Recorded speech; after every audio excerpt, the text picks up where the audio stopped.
Alguma vez pararam para pensar o que significa realmente envelhecer?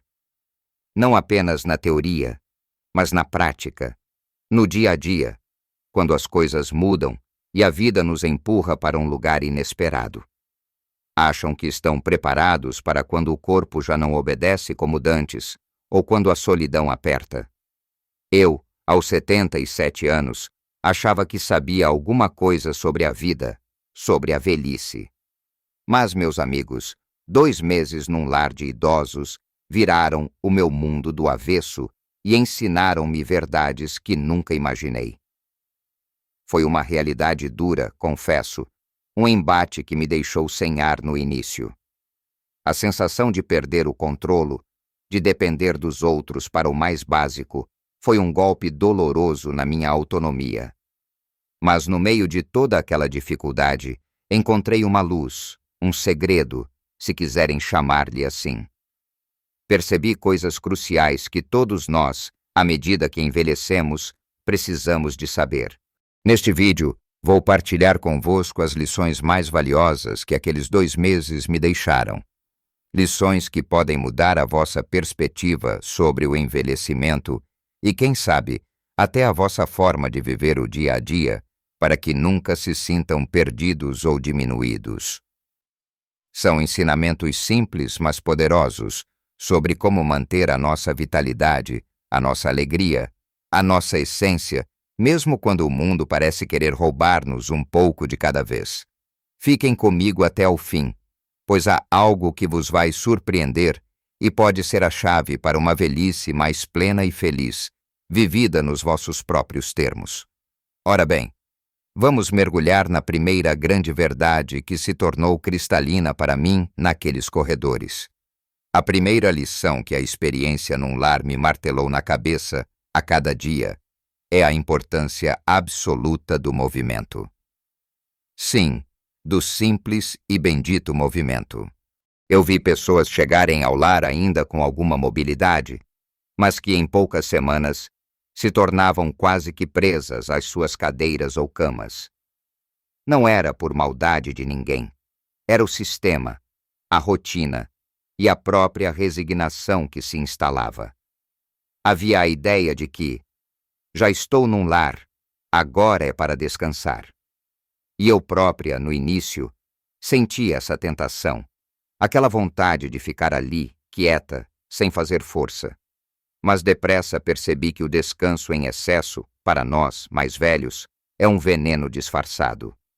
Lembro-me de uma senhora, a Dona Aurora, que chegou a andar com uma bengala e, no espaço de 1 mês, mal conseguia pôr-se de pé sem ajuda. Não foi por ter caído ou por uma doença repentina, foi por deixar de se mover. Aquilo assustou-me e foi um grande motor para mim. Pensei, não posso deixar que isto aconteça comigo. O meu corpo é o meu templo, a minha liberdade. Comecei com pequenas coisas, claro. Levantar-me da cadeira várias vezes ao dia, mesmo que fosse só para ir até a janela e voltar. Dar uns passos no corredor, agarrada à parede, quando sentia que ninguém estava a olhar e não queria incomodar. Depois, com um bocadinho mais de confiança, comecei a pedir para dar uma volta no jardim, nem que fosse por 10 minutos. E foi aí que senti a diferença. Não se trata de correr maratonas ou levantar pesos. Não, nada disso. Trata-se de consistência, de manter o corpo ativo da forma que nos é possível. Para mim, foram caminhadas lentas e curtas, exercícios de alongamento na cadeira, movimentar os braços e as pernas. E sabem que mais? Comecei a ver melhorias na minha própria disposição, no meu sono e até na minha digestão. Antes de ir para o lar, eu já caminhava, mas tinha um ritmo mais acelerado.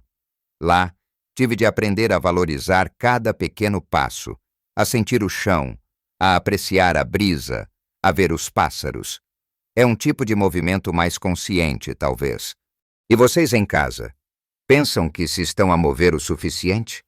Não é preciso ir ao ginásio, meus caros. Pensem no que faziam naturalmente há uns anos. Talvez ir à mercearia a pé, dar um passeio depois do almoço, cuidar do jardim, dançar um vira ou um fado nas festas da terra. Essas pequenas coisas são ouro puro. Levantem-se e estiquem-se enquanto veem televisão. Façam uns agachamentos apoiados na parede enquanto esperam que a água ferva. Dancem ao som da vossa música portuguesa favorita na rádio. Se tem um jardim, mexam na terra. Se podem ir ao café a pé, vão. E se não podem sair, procurem vídeos de exercícios simples para fazer em casa. Há tantos por aí hoje em dia, feitos a pensar em nós.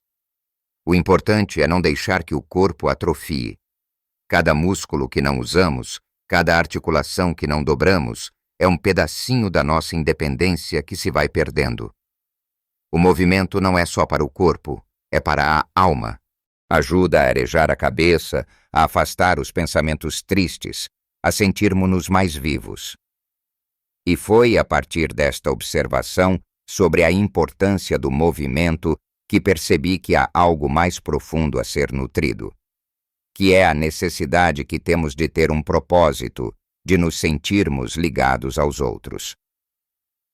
A segunda lição, inseparável da primeira, foi sobre o poder avassalador da conexão humana e do propósito.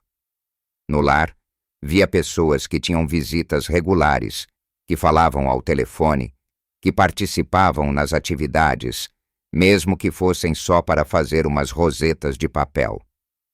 Essas pessoas, mesmo com as suas maleitas, pareciam mais vivas, tinham um brilho nos olhos.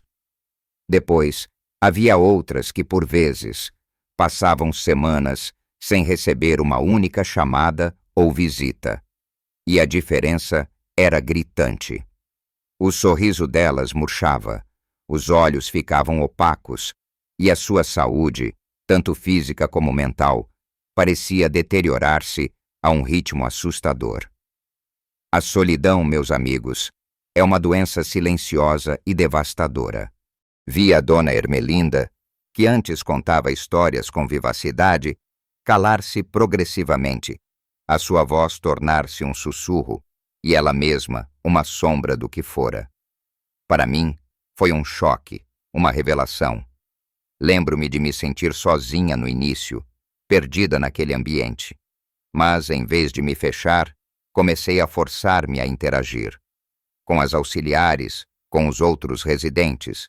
Perguntava como tinham passado o dia, oferecia um sorriso, umas palavras de conforto. E, acreditem ou não, isso fez toda a diferença. Não só para eles, mas principalmente para mim. De repente, tinha pequenos rituais, um café partilhado, uma conversa sobre as notícias, um jogo de cartas. Mesmo que eu fosse má, o importante era rir. E ter um propósito, por mais pequeno que fosse, era vital. Para mim, no lar, era esperar a chamada da minha neta, ou regar a pequena planta que tínhamos na sala.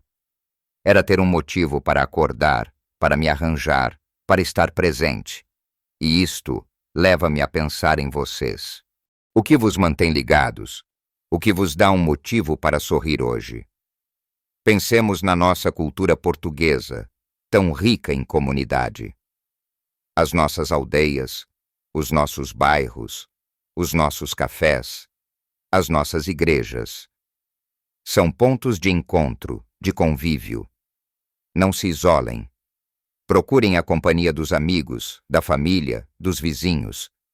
Se têm netos, envolvam-se na vida deles, contem-lhes histórias. Se gostam de ler, juntem-se a um clube de leitura na biblioteca. Se gostam de trabalhos manuais, procurem grupos onde possam partilhar esse gosto.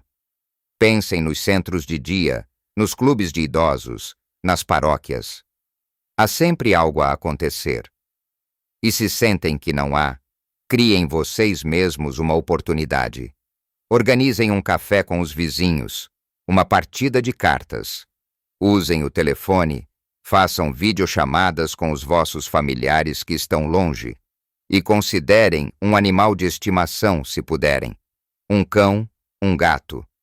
A companhia deles é uma fonte inesgotável de amor e de propósito. Eles precisam de nós, e nós precisamos deles. Ajudam-nos a manter uma rotina, a rir, a sentirmos-nos amados. Não subestimem o poder de uma boa conversa, de um abraço sincero, de um olhar amigo. O amor e a conexão são o nosso maior escudo contra a velhice que nos tenta roubar a alma. Agora que falamos da importância do movimento e da conexão, quero partilhar outra coisa que se tornou cristalina para mim. Algo que tocou o meu coração e o meu estômago de uma forma muito particular. A profunda ligação entre o que comemos e o nosso bem-estar, não só físico, mas também emocional. A terceira grande lição daquele tempo no lar foi sobre como nutrir o corpo e a alma com comida simples, mas cheia de vida. Lembro-me bem da comida servida no lar. Era comida que se adivinhava feita para ser saudável, no sentido mais genérico. Sem muitos temperos, sem muita gordura, muitas vezes insípida. E eu via a desilusão nos olhos dos outros residentes. Vi pessoas que antes tinham um apetite voraz, a deixar metade do prato. Não era por não terem fome, era porque a comida não lhes dizia nada, não lhes dava prazer, não lhes trazia conforto. Era como comer por obrigação. E eu senti o mesmo. Senti falta da comida da minha casa, da comida portuguesa, com o cheiro do azeite, do alho e dos coentros, com o sabor dos legumes frescos da horta, do peixe acabado de grelhar, daquele cozido à portuguesa feito com carinho, ou até mesmo de uma simples tigela de caldo verde fumegante numa noite fria. Foi aí que percebi que a alimentação, para nós, é muito mais do que apenas calorias e nutrientes.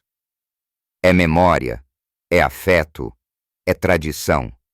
É uma parte fundamental da nossa identidade e do nosso prazer de viver.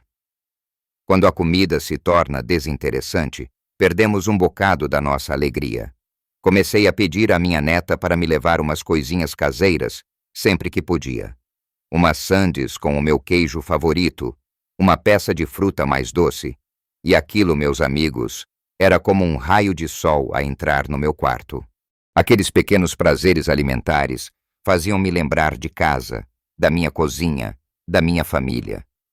E por isso, o meu conselho para vocês é: deem importância àquilo que comem. Não compliquem, mas valorizem. Priorizem os alimentos frescos, da época. Visitem a praça, o mercado local, conversem com os produtores. Comprem os legumes e a fruta que estão em abundância e no seu auge de sabor. Façam as sopas de legumes da nossa tradição, variando os ingredientes. Um bom caldo verde, uma sopa de feijão, uma sopa da pedra. São nutritivas, fáceis de digerir e confortam a alma. O nosso peixe, tão fresco e delicioso, grelhado ou cozido, é uma maravilha. Carnes brancas, ovos, leguminosas como o grão e o feijão. Usem o azeite, mas com moderação. Voltem às receitas da vossa avó, da vossa mãe. Aquele arroz de pato, umas pataniscas de bacalhau. Não é preciso comer sempre em grandes quantidades, mas sim com qualidade e com gosto. E se puderem, partilhem as vossas refeições. Uma refeição em conjunto, mesmo que seja simples, é um momento de convívio, de partilha, de calor humano. A comida é amor, e nós precisamos de nos amar e de amar os nossos. Evitem os processados, os doces em excesso, os refrigerantes. O nosso corpo, à medida que envelhece, precisa de ser tratado com carinho e respeito. Uma alimentação cuidada não só nos dá energia, como também nos protege de muitas doenças, melhora o nosso humor e mantém a nossa mente mais clara. É um investimento na nossa felicidade, acreditem. E foi com este reforço da importância da alimentação que comecei a refletir sobre a força da mente. A quarta lição que aprendi, talvez a mais transformadora de todas, foi a de cultivar uma mentalidade resiliente e abraçar a adaptabilidade. No lar, eu vi duas abordagens diferentes à vida. Havia os que se revoltavam contra a sua nova realidade, que se agarravam ao passado com uma fúria desesperada, sempre a dizer: antes era melhor, eu não devia estar aqui. E, compreensivelmente, essa revolta consumia-os. Vivia na amargura, na queixa constante, e isso refletia-se na sua saúde, na sua interação com os outros. Não conseguiam encontrar alegria em nada, porque a mente estava presa num ciclo de resistência. Depois, havia outros, poucos, é certo, que mesmo com as suas dores e limitações, procuravam adaptar-se. Procuravam os pequenos raios de sol, a gentileza de uma auxiliar, a beleza de uma flor no jardim. Esses eram os que pareciam ter mais paz, apesar de tudo. Eu, no início, estive mais perto do primeiro grupo. A raiva de estar ali, de ter perdido a minha autonomia, era avassaladora. Mas aos poucos, comecei a observar os que pareciam mais serenos. Lembro-me do Sr. Manuel, que não podia andar, mas todos os dias lia o jornal de ponta a ponta e discutia as notícias com quem quisesse ouvir. Ele tinha a sua mente ativa, a sua curiosidade intacta. E foi com ele que percebi que, se não podemos mudar as circunstâncias, podemos sempre mudar a nossa forma de as ver. Comecei a praticar a gratidão pelas coisas mais pequenas: a cama limpa, a chávena de chá quente, a visita da minha neta. E comecei a focar-me no que podia fazer, em vez do que não podia.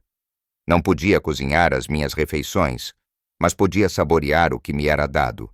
Não podia passear na rua, mas podia dar umas voltas no jardim. Isto não é sobre ser otimista de forma ingênua, mas sim sobre desenvolver uma resiliência, uma capacidade de nos dobrarmos sem nos partirmos. É sobre aceitar que a vida nos vai apresentar desafios, mas que temos dentro de nós a capacidade de os enfrentar. Para vocês em casa, pensem nisto. Como lidam com as adversidades? Tendem a focar-se no que não têm ou no que ainda têm? Cultivar uma mente resiliente é um músculo que se treina. Pratiquem a gratidão diariamente, mesmo que seja por 5 minutos antes de se deitarem. Pensem em 3 coisas, por mais pequenas que sejam, pelas quais se sentem gratos. Leiam um bom livro, façam palavras cruzadas, aprendam algo novo.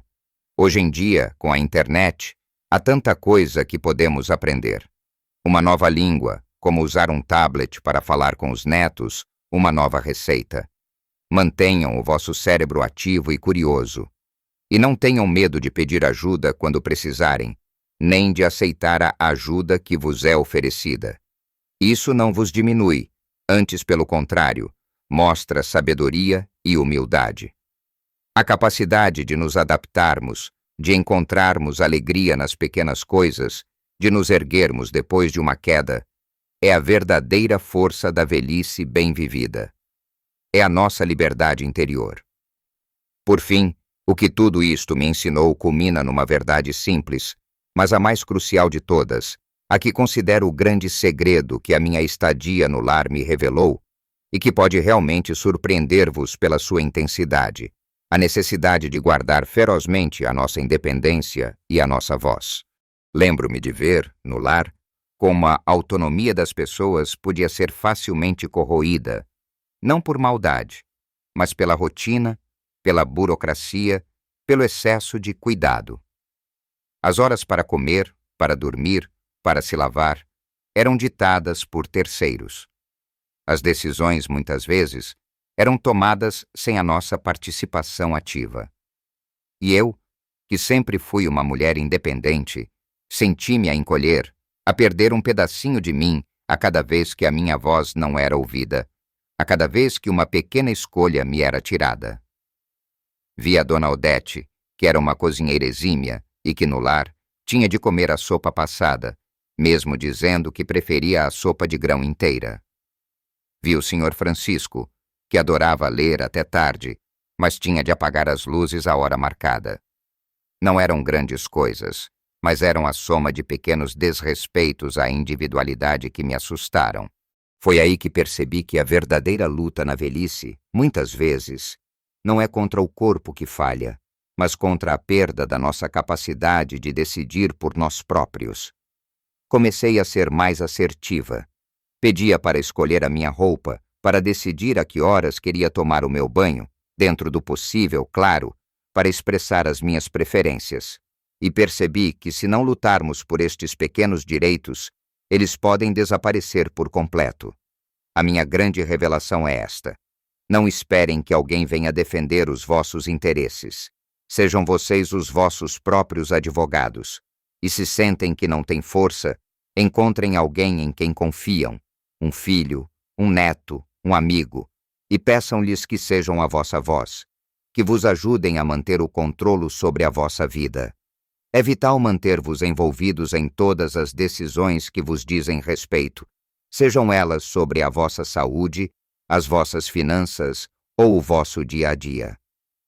Perguntem, questionem, exprimam a vossa vontade de forma clara. O nosso não é tão importante como o nosso sim. E pensem no futuro. É um assunto que muitos evitam, mas é tão importante. Tem um testamento vital? Já pensaram em quem gostariam que tomasse decisões por vocês, caso não o pudessem fazer? Estes são passos de amor próprio, de respeito pela vossa própria pessoa. Não deixem que a idade vos roube a capacidade de decidir sobre a vossa vida. A independência não é apenas poder fazer as coisas sozinhas. É ter a liberdade de escolha, de manter a nossa identidade, de ter voz. Mesmo num lar, mesmo com mais limitações físicas, podemos e devemos continuar a ser quem somos. Não deixem que o mundo vos silencie. A vossa experiência, a vossa sabedoria, a vossa vontade, tudo isso continua a ter um valor imenso. Então, meus amigos, nestes 2 meses, aprendi que a velhice não é um destino passivo, mas uma fase da vida que podemos abraçar com dignidade e propósito. Falamos de como é crucial manter o corpo em movimento, mesmo com pequenos gestos. Vimos a importância vital de nos mantermos ligados aos outros, de cultivar amizades e um sentido de comunidade. Exploramos como a nossa comida portuguesa, não só nutre o corpo, mas também conforta a alma e nos liga às nossas memórias e identidade. Refletimos sobre a força da mente, de como cultivar a resiliência e a adaptabilidade nos permite enfrentar os desafios com mais serenidade. E, por fim, a lição mais profunda e talvez a mais surpreendente: a necessidade de defender com unhas e dentes a nossa independência e a nossa voz, não permitindo que ninguém nos silencie ou nos retire o poder de decidir sobre a nossa própria vida. Estas não são apenas dicas, são as lições que me mantiveram de pé, que me fizeram sair do lar com uma nova perspectiva e com a certeza de que a vida, em todas as idades, é para ser vivida com paixão e com as nossas próprias regras.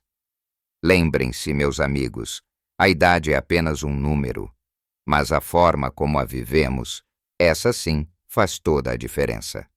Não esperem por uma situação difícil para valorizar o que têm. Pequenas mudanças hoje podem garantir um amanhã mais pleno e feliz, onde vocês são os verdadeiros protagonistas da vossa história. Adoraria saber as vossas próprias experiências. O que é que vos tem mantido ativos e felizes? Quais são os vossos segredos para uma velhice plena? Partilhem nos comentários aqui embaixo.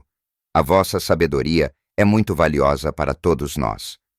Se este vídeo vos tocou de alguma forma, por favor, deixem um gosto, para que mais pessoas possam vê-lo, e subscrevam o canal para mais conversas como esta, onde podemos partilhar e aprender uns com os outros. Juntos, podemos construir uma comunidade de pessoas que celebram cada ano da vida com alegria e propósito. Vivam a vossa melhor vida em todas as idades. Cuidem-se e até breve.